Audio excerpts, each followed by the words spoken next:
अब हम बात करते हैं एडवांस की। एडवांस क्या होता है? वैसे तो हमने क्वेश्चन नंबर 2 में किया था कि कंसाइनर को कुछ एडवांस मिल जाता है कंसाइनी से। उसका एक रीजन भी होता है कि कंसाइनर अपना इतना महंगा माल दे रहा है तो उसे कुछ ना कुछ तो सिक्योरिटी के लिए अमाउंट चाहिए ही चाहिए।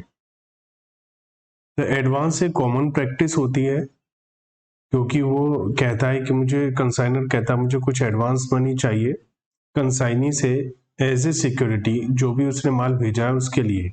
It may be in the form of cash और बैंक ड्राफ्ट और in the form of bills of exchange. Consignee will send some amount as an advance before or after he received the goods from the consignor. The advance received from the consignee should not be credited to consignment account as it is not a part of sale proceeds. तो हमने क्या entry सीखी थी? जब भी advance आता है तो bank account debit to consignee, ना कि कंसाइनमेंट, क्योंकि कंसाइनमेंट में तो सेल जाएगा और ये सेल्स प्रोसीड नहीं है। The advance will be adjusted against the amount due from the consignee when the accounts are finally settled. जब वो लास्ट में अकाउंट सेल्स भेजेगा तो वो अपना एडवांस की मनी को माइनस करके बाकी का बैलेंस ही भेजेगा। In some cases, a bill may be drawn on the consignee if he is not in a position to pay advance money. The consignor can discount the bill with his bankers. In such a case, the value of the bill so accepted will be deducted from the sale proceeds. The discount paid to the bank should be charged to P&L account as it is represent cost of raising finance.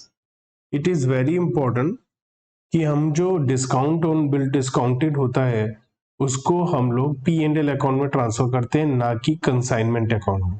अगर आपने इसे consignment account में transfer कर दिया तो आपका question wrong हो जाएगा, मिस्टेक बहुत बड़ी मानी जाती है ये, और प्रॉफिट हमारा सही नहीं आ पाता।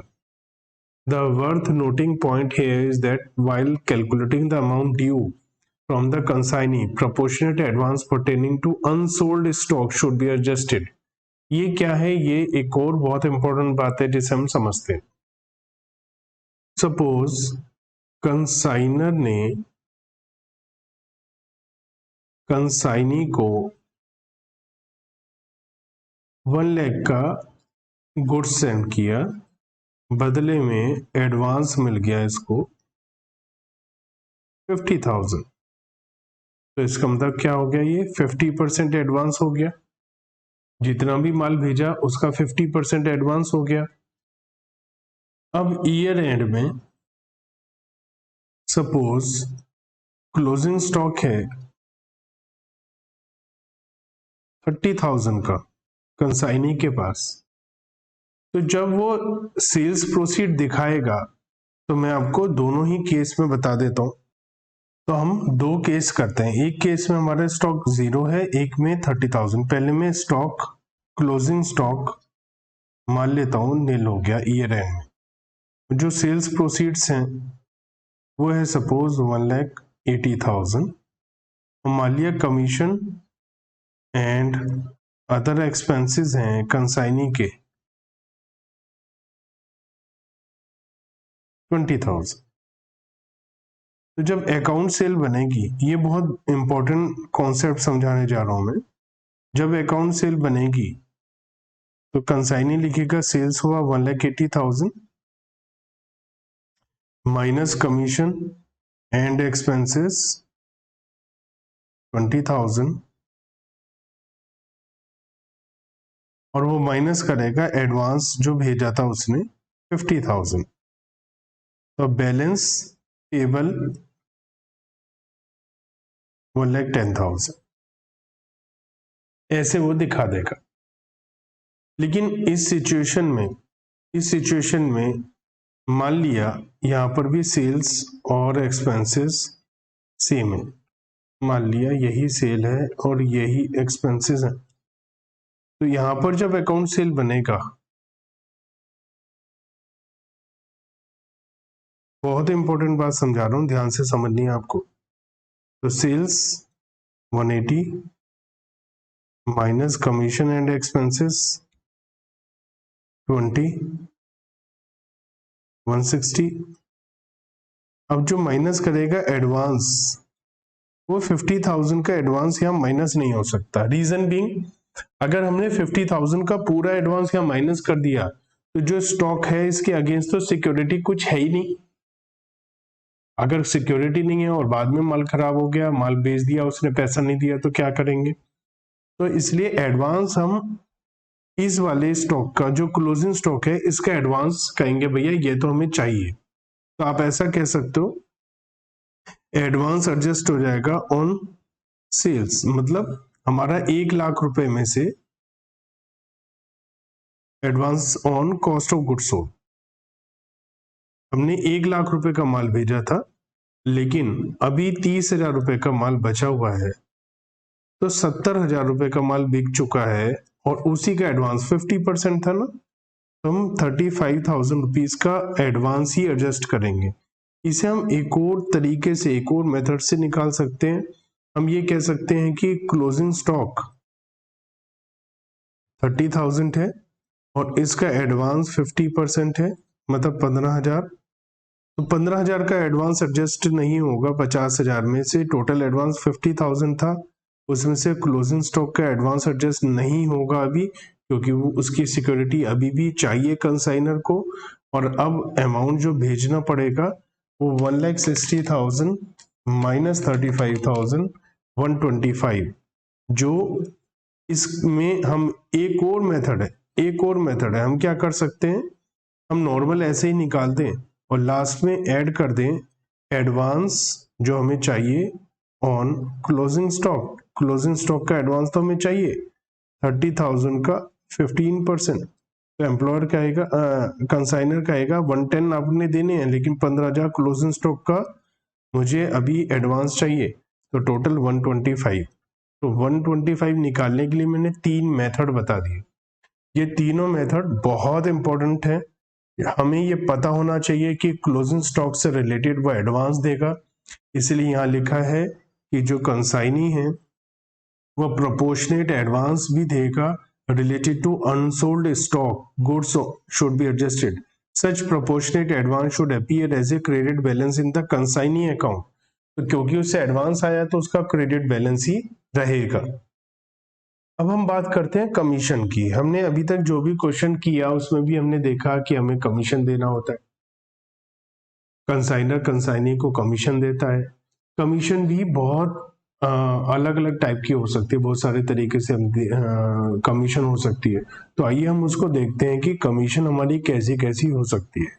कमीशन एक रेम्युनरेशन है कंसाइनी को, जो कंसाइनर देता है, क्योंकि कंसाइनी सर्विस दे रहा है, उसके लिए माल बेच रहा है। ये जनरली 2 टाइप की होती है, एक ऑर्डिनरी कमीशन, एक स्पेशल कमीशन। ऑर्डिनरी कमीशन तो है ही कि जो माल बेच रहा है उसके ऊपर हम कमीशन दे रहे हैं, लेकिन स्पेशल कमीशन जो होती है ये भी 2 टाइप की है, एक ओवरराइडिंग कमीशन और एक डेल क्रेडियर कमीशन। तो इन दोनों में क्या डिफरेंस है वो हम देखते हैं, और ये स्पेशल क्यों है हम ये भी देखते हैं। तो सबसे पहले फर्स्ट स्पेशल है ओवरराइडिंग कमीशन। जैसे हमने कहा अपने कंसाइनी को कि भैया हमारा 1 लाख रुपए जो सेल है, सेल करिए, उसके ऊपर आपको 10% के हिसाब से आपको कमीशन मिल जाएगा, और सेलिंग प्राइस है हमारा सपोज 100 पर यूनिट। तो ओवरराइडिंग कमीशन एक तो ये हो सकती है कि अगर आपने 100 से ज्यादा में सामान बेचा तो हम आपको एक्स्ट्रा कमीशन दे देंगे, एक तो ये हो सकती है ओवरराइडिंग कमीशन।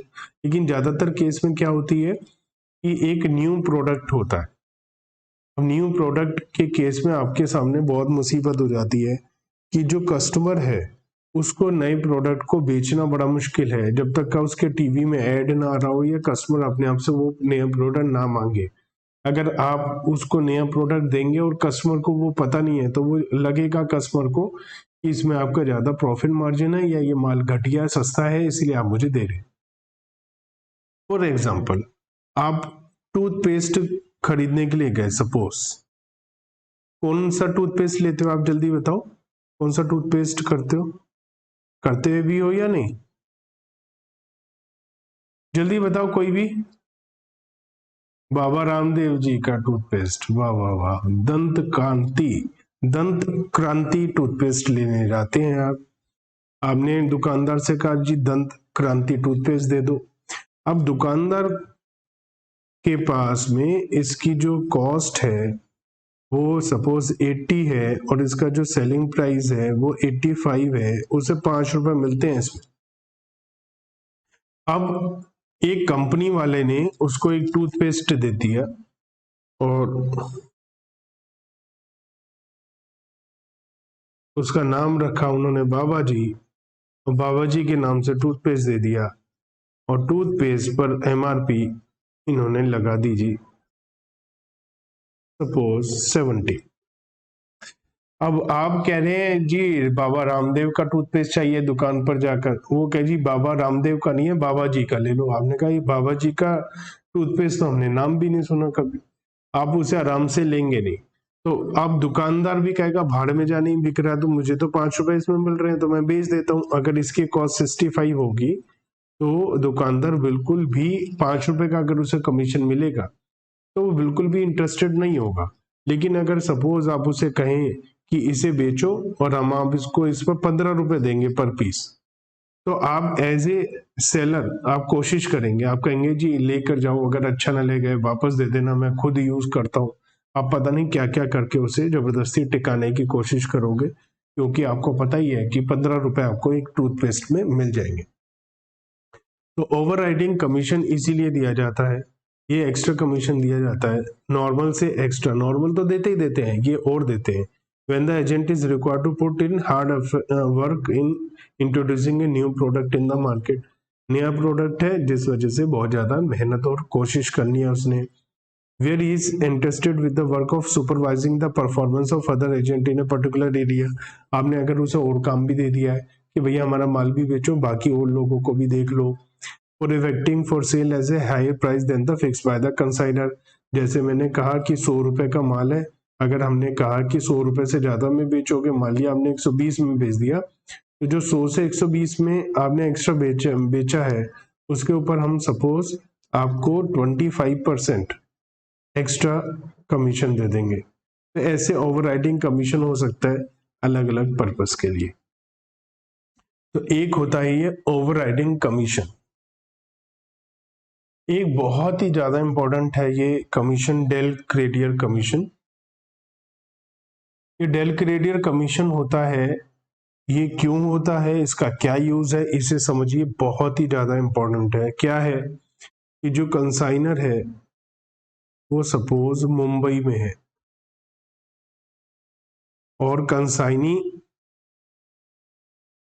दिल्ली में है, तो कंसाइनर ने 60 लाख रुपए का माल भेज दिया, कमीशन बेसिस पे बेचना है और कंसाइनी को मिलेगा 5% का कमीशन।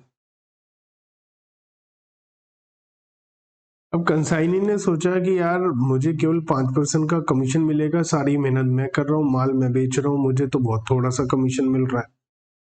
तो कंसाइनी ने क्या करा, जो माल बेचा 60 लाख रुपए का माल लिया, सेलिंग प्राइस है, तो इसने तो कैश में माल बेचा, सारा का सारा माल लिया, लेकिन इसने कंसाइनर से कहा कि मैंने 55 लाख का कैश में माल बेचा है और 5 लाख का उधार बेचा है, और इस उधार में 1 लाख रुपया बेड डेट्स हो गया, डूब गया। अब पता चला 1 लाख रुपए डूबे नहीं थे, कंसाइनी ने झूठ बोल करके उसको अपनी जेब में डाल लिया, या सच में भी डूब गए, मान लिया सच में भी डूब गए। अब कंसाइनी एक्स्ट्रा एफर्ट नहीं लगा रहा, उसने अपने उधार बेचा, उसने कस्टमर को 2-3 बार फोन मिलाया, वो उठा नहीं रहा, जवाब नहीं दे रहा, तो कंसाइनर ने कहा भाड़ में जाए, मेरे पैसे थोड़ी ना, पैसे तो कंसाइनर के हैं, पैसा डूब गया, मेरा क्या है, मैं तो भैया मुझे तो कमीशन चाहिए, मैं कमीशन लूंगा, पैसा नहीं मिला, इसमें मेरी क्या गलती है। तो इन शॉर्ट जो कंसाइनर है वो किसी भी तरीके से पता नहीं लगा पाएगा कि ये माल सच में बेड डेट्स हुआ है, पैसा नहीं मिला है, या कंसाइनी झूठ बोल रहा है, और ऐसा फ्रीक्वेंट बेसिस पर होता रहेगा। तो इस प्रैक्टिस से बचने के लिए एक रास्ता तो ये है कि कंसाइनर कहे कि भैया उधारी नहीं बेचना है, आप केवल कैश बेचो, और अगर हो सकता है केवल कैश बेचने की बात करें तो कंसाइनी कहे जी माल बहुत कम बिकता है, अब आप माल बहुत कम भेजो, क्योंकि लोग कैश खरीदते नहीं है, उधार खरीदते हैं। तो इन झंझट का एक उपाय है डेल क्रेडियर कमीशन। डेल क्रेडियर कमीशन एक एडिशनल कमीशन है paid by the consignor to the consignee for bearing the loss on account of bad debts। मतलब कंसाइनर कंसाइनी को एक्स्ट्रा कमीशन देता है डेल क्रेडियर कमीशन के नाम से, और कहता है कि अगर बैड डेट हुए तो ये तुम्हारा लॉस है, मेरा नहीं है। कंसाइनर कहता है मुझे पैसा पूरा चाहिए जो सेल करोगे, जो पैसा डूबेगा वो तुम्हारा, उसके लिए मैं एक्स्ट्रा कमीशन दे रहा हूँ। If any arising out of the credit sale of goods, in case of dispute regarding the delivery or quality etc., if a customer has deducted a particular amount, the consignee will not bear this loss even if he is getting a del creditor commission। del creditor commission bad debts के नुकसान के लिए है, माल खराब होना, quality down होने से जो नुकसान है उसके लिए नहीं है। तो यहाँ साफ साफ लिखा है कि del creditor कमीशन में केवल कंसाइनी बैड डेट्स का नुकसान भुगतेगा और कोई नुकसान और कोई लॉस बियर नहीं करेगा। Thus, del creditor commission is a kind of insurance premium paid to cover the risk of bad debts। तो अगर कंसाइनी को del creditor कमीशन मिलता है तो कंसाइनी का नुकसान है, लॉस है बैड डेट्स का। कंसाइनी को अगर del creditor कमीशन नहीं मिलता है तो कंसाइनर का लॉस है बैड डेट्स का। del creditor कमीशन में be allowed on credit sale और टोटल सेल, ये कुछ हो सकता है, ये आपस में एग्रीमेंट की बात है। However, in absence of any agreement, consignor allows such commission on total sales and not merely on credit sales। तो इसका मतलब क्या है? इसका मतलब ये है कि कंसाइनर ने कंसाइनी को कहा कि आप माल बेचो और सेलिंग प्राइस है 80 लाख, 80 लाख का माल बेचो और 5% डेल क्रेडियर कमीशन भी, ये नॉर्मल कमीशन से अलग होता है। तो 80 लाख का 5%, 4 लाख का डेल क्रेडियर कमीशन मिला। अब अगर बैड डेट्स हो गए, सपोज 3 लाख, 13 लाख, 50 लाख, कुछ भी बैड डेट्स हो गया, तो ये जो बैड डेट्स का लॉस है ये कंसाइनी का लॉस है, क्योंकि कंसाइनर एक तरीके से कह रहा है कि मैं आपको डेल क्रेडिटर कमीशन दे रहा हूं, आप सोच समझकर उधार माल बेचो, जिनको बेच रहे हो उन्हीं बेचो जहां से आपको उम्मीद हो पैसा वापस आ जाएगा। अगर आपका पैसा वापस नहीं आया तो ये आपका लॉस है। कंसाइनर कह रहा है कंसाइनी से मेरा लॉस नहीं है, मुझे तो पूरा का पूरा 80 लाख रुपीस चाहिए, मैं इस लॉस को नहीं बियर करूंगा। लेकिन यहीं पर अगर डेल क्रेडिटर कमीशन नहीं होता तो फिर ये लॉस कंसाइनर का लॉस होता और ये लॉस कंसाइनर के अकाउंट से कट होते। कंसाइनी कहता भैया तुमने मुझे कोई डेल क्रेडिटर कमीशन तो दिया नहीं, बैड डेट्स का नुकसान तुम्हारा नुकसान, मैं तुम्हें पैसा काट कर दूंगा। तो आप पाएंगे 90% केस में डेल क्रेडिटर कमीशन दिया जाता है, क्योंकि बिना इसके काम चल ही नहीं सकता। तो इन दोनों में क्या फर्क है, क्या डिफरेंस है डेल क्रेडिटर कमीशन और ऑर्डिनरी कमीशन? तो मेनली क्या है, ऑर्डिनरी कमीशन तो इसलिए दिया जाता है ताकि वो सेल करे, और डेल क्रेडिटर कमीशन इसलिए दिया जाता है ताकि वो बैड डेट्स का रिस्क बियर करे। गारंटी, जो नॉर्मल कमीशन होता है उसके बदले में ये गारंटी होती है कंसाइनी की कि वो जो भी कैश में माल बिका है उसका पैसा वापस देगा, जबकि डेल क्रेडिटर कमीशन से वो गारंटी कैश के अलावा क्रेडिट सेल का पैसा भी वापस करने की गारंटी देता है। जनरली टोटल सेल पर हमारा ऑर्डिनरी कमीशन कैलकुलेट होता है, ये हमारा टोटल सेल या क्रेडिट सेल पर, जैसा क्वेश्चन का है वैसा, अगर कुछ नहीं कहा तो टोटल सेल पर हम इसे कैलकुलेट करते हैं। डेल क्रेडिटर कमीशन और ओवरराइडिंग कमीशन में क्या डिफरेंस है? तो डेल क्रेडिटर कमीशन कब दिया जाता है? जब बैड डेट्स का लॉस बियर करना होता है क्रेडिट सेल पे। ओवरराइडिंग किस लिए दिया जाता है? जब सेल को बढ़ाना होता है, या तो महंगे दामों पर बेचना या सेल बढ़ानी है, न्यू प्रोडक्ट है तो। गारंटी किस चीज की होती है? डेल क्रेडिटर कमीशन में कंसाइनी गारंटी देता है कि वो कैश और क्रेडिट सेल दोनों का पैसा देगा वापस, और ओवरराइडिंग कमीशन में वो कोई भी गारंटी नहीं देता है। कैसे कैलकुलेट होता है ओवरराइडिंग कमीशन, डेलिकेटेड कमीशन या तो क्रेडिट सेल पे या टोटल सेल पे, और जो ओवरराइडिंग है वो जनरली डिफरेंस अमाउंट पर, एक्स्ट्रा सेल की अमाउंट, एक्स्ट्रा सेल यूनिट्स में इनटू नॉर्मल सेलिंग प्राइस या additional price charge from the customer, उसके ऊपर हम कैलकुलेट करते हैं। तो difference between the normal selling sales and additional selling price, उन दोनों के डिफरेंस पर ये कैलकुलेट किया जाता है। अब क्रेडिट सेल्स, डेलिकेटेड कमीशन और बैड डेट्स, ये सब क्या है और इस पर जर्नल एंट्री हम क्या बनाते हैं।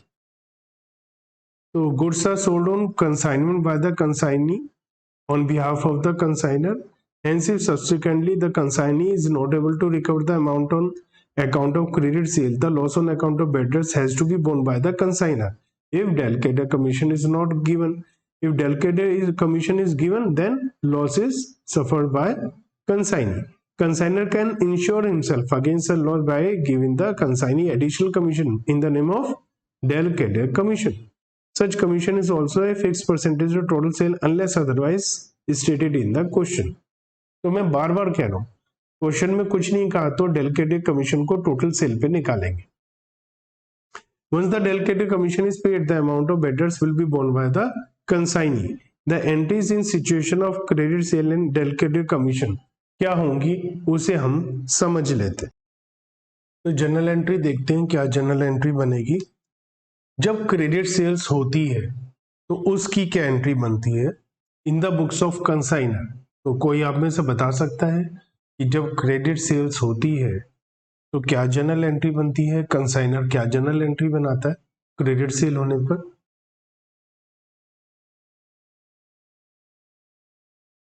तो इसको जब सेल होती है तो सेल को हम नॉर्मल सेल की एंट्री क्या बनाते हैं, अगर उधार सेल होती है तो डेटर डेबिट टू सेल्स, और सेल जाता है ट्रेडिंग अकाउंट में, और यहाँ पर सेल जाती है कंसाइनमेंट अकाउंट में, और जो माल है बिका है उसका पैसा कंसाइनी के पास है, तो हमें कंसाइनी से पैसा लेना है।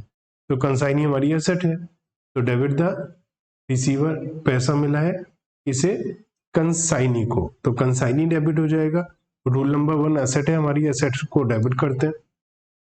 और इनकम है रूल नंबर 5, तो इनकम को क्रेडिट करते हैं सेल्स में, लेकिन यहाँ सेल की जगह कंसाइनमेंट सेल, उसकी जगह भी कंसाइनमेंट लिख रहे हैं क्योंकि शॉर्टकट अकाउंटिंग है। तो जो भी इनकम है वो सब कंसाइनमेंट में, जो भी एक्सपेंसेस है सब कंसाइनमेंट में जाता है। अगर हम कंसाइनी की बुक्स में बात करें तो कंसाइनी की बुक्स में क्या एंट्री बनेगी क्रेडिट सेल की, बताइए जल्दी से कि कंसाइनी की बुक्स में, दोबारा बोलिए।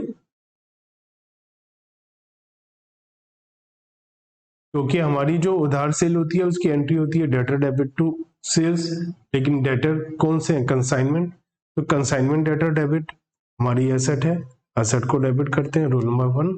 और सेल इसकी नहीं है, जो कंसाइनी है इसकी सेल नहीं है, क्योंकि ये तो कमीशन एजेंट है, ये तो कमीशन बेसिस पे माल बेच रहा है, और जो भी पैसा आएगा वो सारा पैसा कंसाइनर को रिटर्न करना पड़ेगा। तो हमारी लायबिलिटी है कि जो भी पैसा आएगा हमें कंसाइनर को वापस करना है, तो इस लायबिलिटी को हम क्रेडिट कर देते हैं in the name of consignor, कि हमने कंसाइनर को पैसा देना है।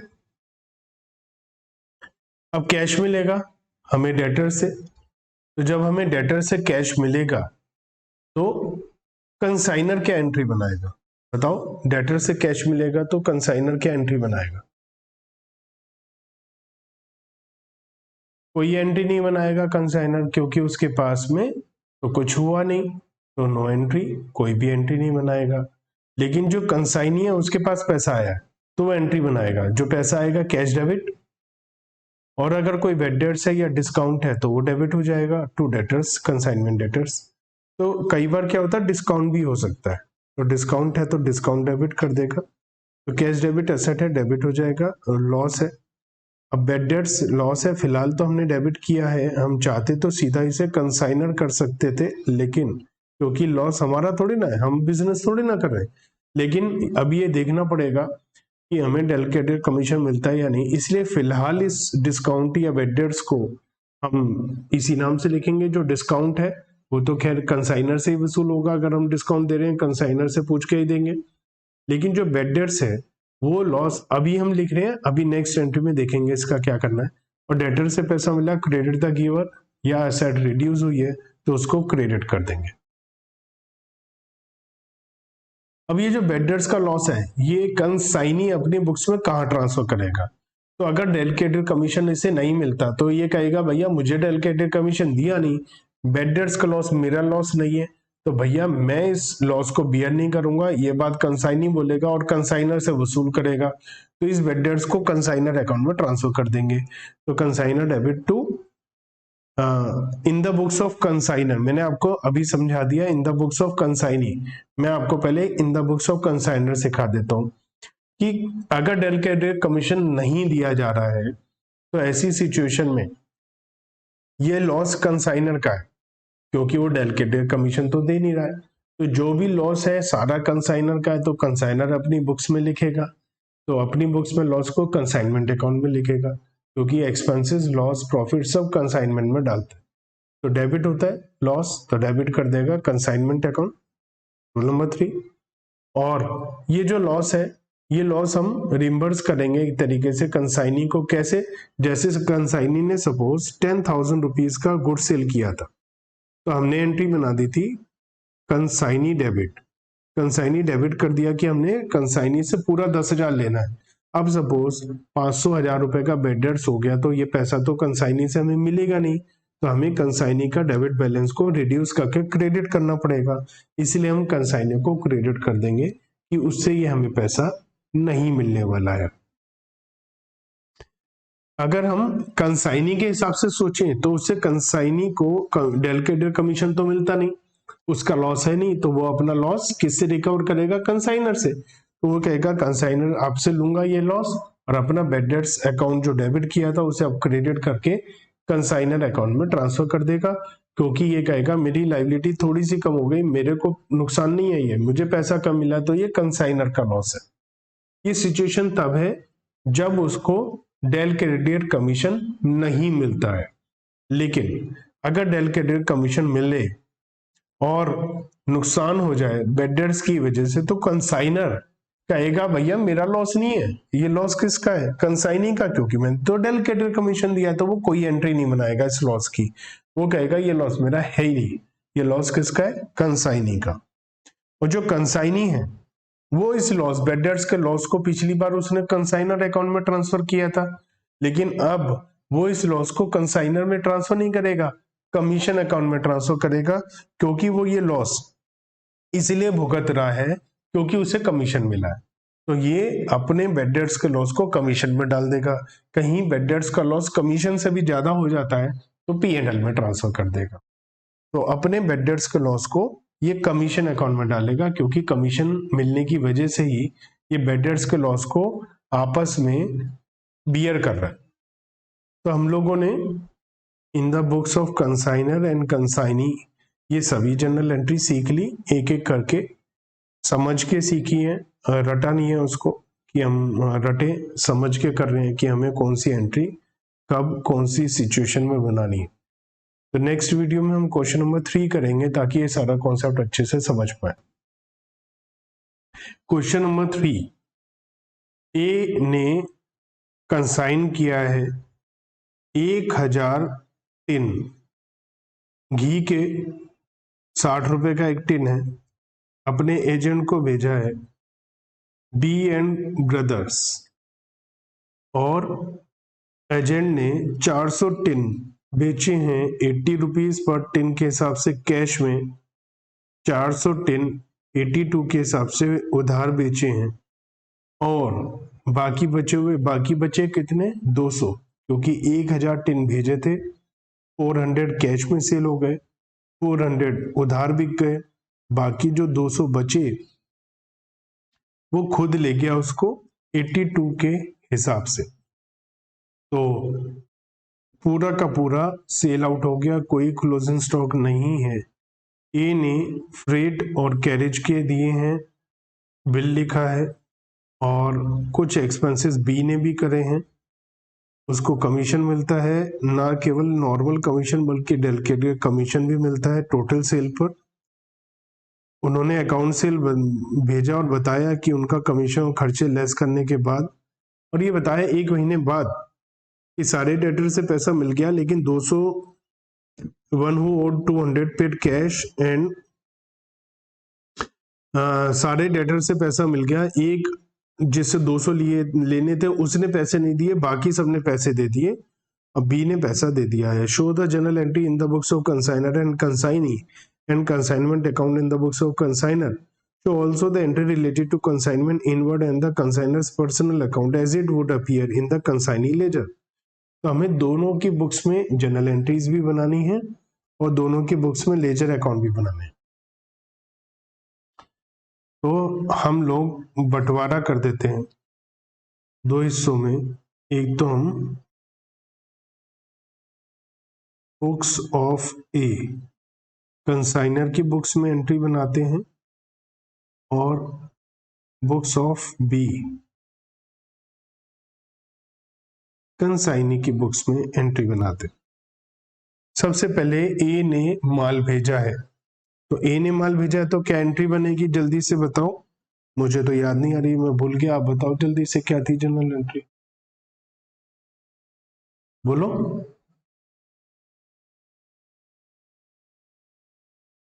Consignment account debit to goods sent on consignment. आप भी साथ साथ करिए, सब साथ में करेंगे। और ये 1000 टिन है 60 रुपए के, तो 60,000 रुपए के हो गए। नरेशन में आप लिख देंगे बीइंग 1000 टिन कंसाइन @60 ईच, ये आप लिख देंगे। बी में क्या एंट्री बनेगी, जल्दी बताओ।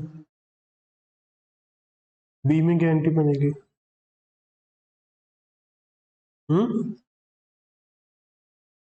बी में कोई एंट्री नहीं बनेगी। बी में एंट्री नहीं बनेगी, क्यों नहीं बनेगी? क्योंकि अभी तक बी के पास जो माल आया वो रखा गया है, कोई लायबिलिटी क्रिएट नहीं हुई है कि बी ने कोई पैसा इसके लिए भी देना है। अब हमें इसको माल भेजने के बाद माल बेचने की एंट्री नहीं बनानी चाहिए, एक सिस्टम से काम करना चाहिए। ए ने माल भेजा, फिर माल भेजने की एंट्री बनाई, फिर ए ने कुछ खर्चा किया है, तो जो ए ने एक्सपेंस करा है उसकी एंट्री बनाते हैं। तो ए ने जो एक्सपेंस करा उसकी क्या एंट्री बनेगी, जल्दी बताओ, जल्दी बताओ। Consignment account debit to bank account. और कितना पेमेंट करा है इसने?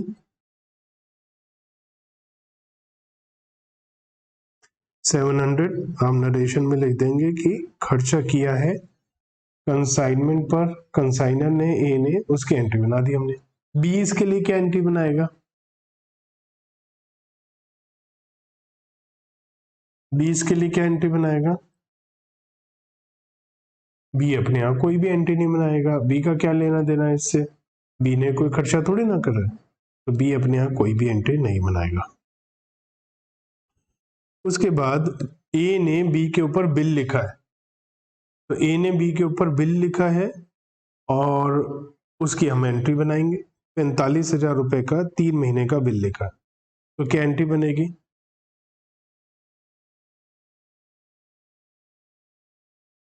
Bill receivable account debit to B 45,000। B भी तो एंट्री बनाएगा इसके लिए, क्योंकि बी ने ये बिल दिया है, तो क्या एंट्री बनाएगा बी? ये debit to bills payable. Narration में आप लिख देंगे एडवांस दिया in the form of bill of exchange. इस बिल को डिस्काउंट वगैरह करने के लिए तो कुछ बोला नहीं है। जब ये माल पहुंचा तो कुछ खर्चा बी ने भी करा है, उसकी एंट्री बनाते हैं। बी ने खर्चा किया है तो क्या ए एंट्री बनाएगा? बिल्कुल बनाएगा, क्योंकि ए के बिहाव पर ही बी ने खर्चा किया है, तो ए एंट्री बनाएगा। और खर्चे को कहां लिखेगा? कंसाइनमेंट अकाउंट में, तो consignment account debit to B. क्योंकि बी ने खर्चा किया है। तो कितने का एक्सपेंस है? 300 रुपए का। तो 300 से एंट्री बना देगा। बी एंट्री बनाएगा इसके लिए क्योंकि उसकी जेब से कैश या बैंक जा रहा है, लेकिन वो अपने खर्चे में नहीं लिखेगा क्योंकि उसका एक्सपेंस नहीं है, ये एक्सपेंस ए का है, तो वो ए से रिकवर करेगा इस पैसे को। तो a debit to bank, being narration लिख देंगे, being expenses on consignor, expenses on consignment on behalf of A paid by us rupees 300। अब इसके बाद में सेल होगी तो हम सेल की एंट्री बना लेते हैं। तो सेल की एंट्री ए की बुक्स में क्या होगी? B debit to consignment,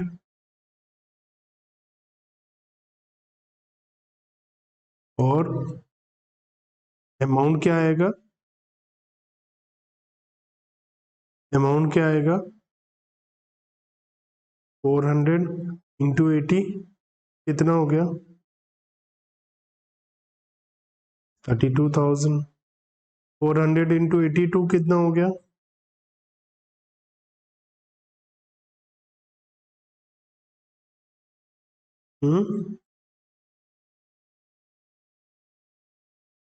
32,800।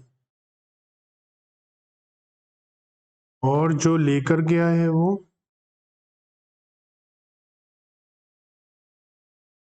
16,400।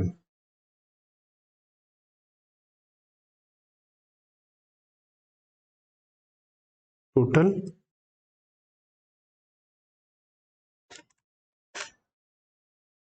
81,200। B इसके लिए क्या एंट्री बनाएगा? कैश आ गया 32,000, कंसाइनमेंट डेटर्स डेबिट 32,800, और वो अपने स्टॉक में ले जा रहा है। अपने स्टॉक में ले जाने का सेंस है कि उसने खुद खरीद लिया है ना? तो खरीदने की क्या एंट्री होती है? परचेजेस अकाउंट डेबिट टू ए को ये सारा पैसा देना। एक बात आप हमेशा ध्यान रखना, कोई भी मेथड हो, एक ऐसे ब्रांच होता है कंसाइनमेंट, कोई भी हो, अगर ए की बुक्स में बी डेबिट हो रहा है, ए की बुक्स में बी डेबिट हो रहा है तो बी की बुक्स में ए क्रेडिट होगा। ए की बुक्स में बी क्रेडिट हो रहा है तो बी की बुक्स में ए डेबिट होगा। ऐसे ही बी की बुक्स में ए डेबिट है तो ए की बुक्स में बी क्रेडिट, तो रिवर्स होता है, हमेशा ध्यान रखना। तो आपको कई बार एक एंट्री सन में आती है, दूसरी भूल गए, तो जैसे ए की बुक्स में आपको पता बी डेबिट टू कंसाइनमेंट होगा, तो ए ने बी को डेबिट किया है तो बी ए को क्रेडिट ही करेगा। तो ये बात आपको ध्यान रखनी चाहिए। तो हमने सेल की एंट्री बना ली। अब सेल के बाद कमीशन देना पड़ेगा, तो कमीशन की एंट्री बनाते हैं। कमीशन हमारा एक्सपेंस है और एक्सपेंस कंसाइनमेंट अकाउंट में जाएगा, तो consignment account debit to B को देना है, और कमीशन है 81,200 का 7%, 5 + 2, तो 5,684। बी का एंट्री बनाएगा अपनी बुक्स में कमीशन के लिए, इसे ए से कमीशन लेना है और इसकी इनकम है टू कमीशन।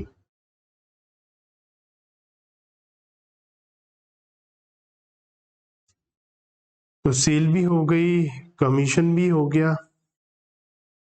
ये कह रहे हैं 200 रुपए को छोड़कर सारा पैसा मिल गया, तो जो 200 रुपीज नहीं मिले, इसका मतलब इन 39,200 में 32,800 में से हमें 200 रुपए के अलावा सब मिल गया। तो bank account debit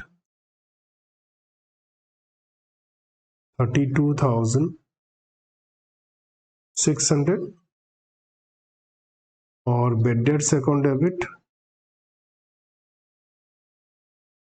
200 to consignment debtors 32,800। अब ये जो बेड डेट्स का लॉस है ये इसके कमीशन अकाउंट में ट्रांसफर होगा, रीजन बीइंग इसे डेलिकेटेड कमीशन मिलता है। तो commission account debit to bad debts 200 rupees. और जो कंसाइनर है वो अपने यहाँ इन सब के लिए कोई एंट्री नहीं बनाएगा, क्योंकि ये लॉस कंसाइनर का लॉस नहीं है, ये लॉस कंसाइनी का लॉस है। तो कंसाइनर अपने यहाँ इस लॉस को नहीं लिखेगा। अब हम देखते हैं कि कंसाइनमेंट पर प्रॉफिट हुआ या लॉस। तो उसके लिए हम लेजर बना सकते हैं, लेजर ऑफ ए, जिसमें हम कंसाइनमेंट अकाउंट और 20 अकाउंट बनाते हैं। तो फर्स्ट एंट्री है consignment debit to goods and 60,000। Goods and account बनाने को हमें नहीं बोला है तो हम उसे नहीं बना रहे हैं, वो सिंपल होता है, उसमें ज़्यादा ट्रांजैक्शन वैसे भी नहीं आती। सेकंड है कंसाइनमेंट टू बैंक, तो इसमें एक्सपेंसेस आते हैं। एक्सपेंसेस हैं हमारे पास 500 रुपये फ्रेट एंड कैरेज, 200 रुपये मिसलेनियस एक्सपेंसेस। तो फ्रेट एंड कैरेज 500 और मिसलेनियस एक्सपेंसेस 200। इसके बाद नेक्स्ट एंट्री है BR टू बी, तो यहाँ पर आ जाएगा by BR 45,000। Consignment to B, B के खर्चे लिखेंगे, तो इसने 2-3 खर्चा करा है, कैरेज का 50, ऑक्ट्रॉय का 40, कैरेज का 50, ऑक्ट्रॉय का 40 और स्टोरेज का 210। तो 300 रुपये इसका एक्सपेंस है जो बी के अकाउंट में आ जाएगा बाय कंसाइनमेंट के नाम से। नेक्स्ट है बी डेबिट टू कंसाइनमेंट, तो बाय सेल्स कैश 32,000, क्रेडिट 32,800 और टेकन जो खुद ले लिया उसने 16,400, तो 81,200। तो बी के डेबिट में आ जाएगा 81,200।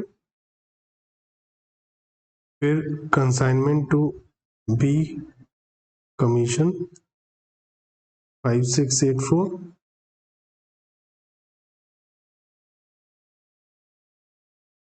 कोई क्लोजिंग स्टॉक तो है नहीं, तो प्रॉफिट निकाल लेते हैं कितना हमारा प्रॉफिट आ गया। तो आप में से किसी ने प्रॉफिट कैलकुलेट किया है, कितना प्रॉफिट आया है?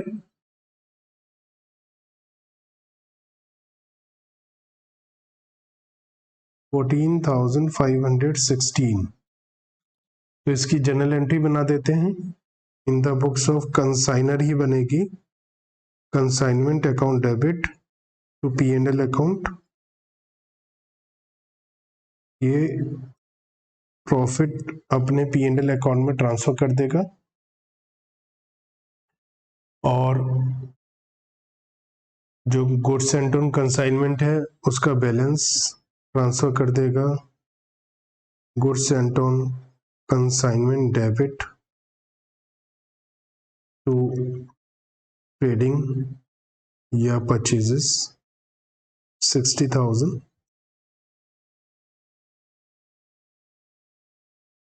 लास्ट में बैलेंस मिल जाएगा, जो भी लिखा है क्वेश्चन के अंदर कि बी ने पैसा वापस भेज दिया है जो भी चाहिए था। तो देख लेते हैं कितना पैसा मिल गया इससे। किसी ने कैलकुलेट किया है कि बी से कितना पैसा मिला है हमें?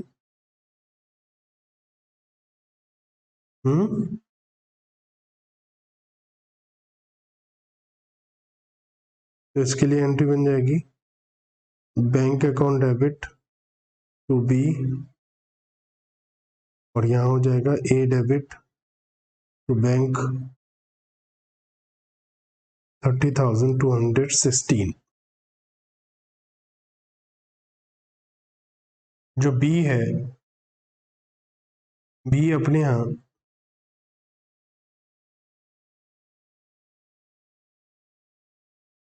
एक तो ए का अकाउंट बनाएगा और एक कमीशन अकाउंट बनाएगा। तो फर्स्ट एंट्री है a debit to bills payable 45,000। Second entry है a debit to bank expenses 300। Next entry है by cash by consignment debtors by purchases 32,000, 32,800, 16,400। फिर है ए डेबिट टू कमीशन, तो कमीशन अकाउंट में आ जाएगा बाय ए। फिर नेक्स्ट एंट्री में कुछ नहीं है, नेक्स्ट है उसके बाद commission debit to vendors,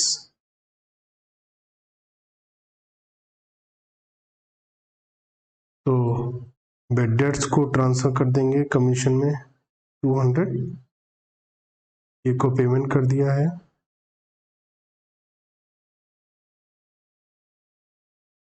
total match हो जाएगा और कमीशन अकाउंट का बैलेंस P&L अकाउंट में ट्रांसफर हो जाएगा।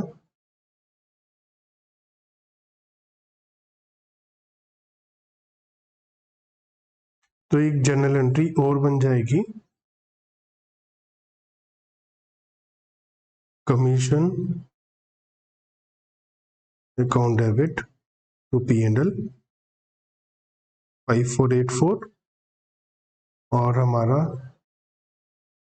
81,200 इसका टोटल आ जाए। इस क्वेश्चन में मैंने आपको दोनों की बुक्स में सब जर्नल एंट्री और लेजर अकाउंट बनाने बता दिए।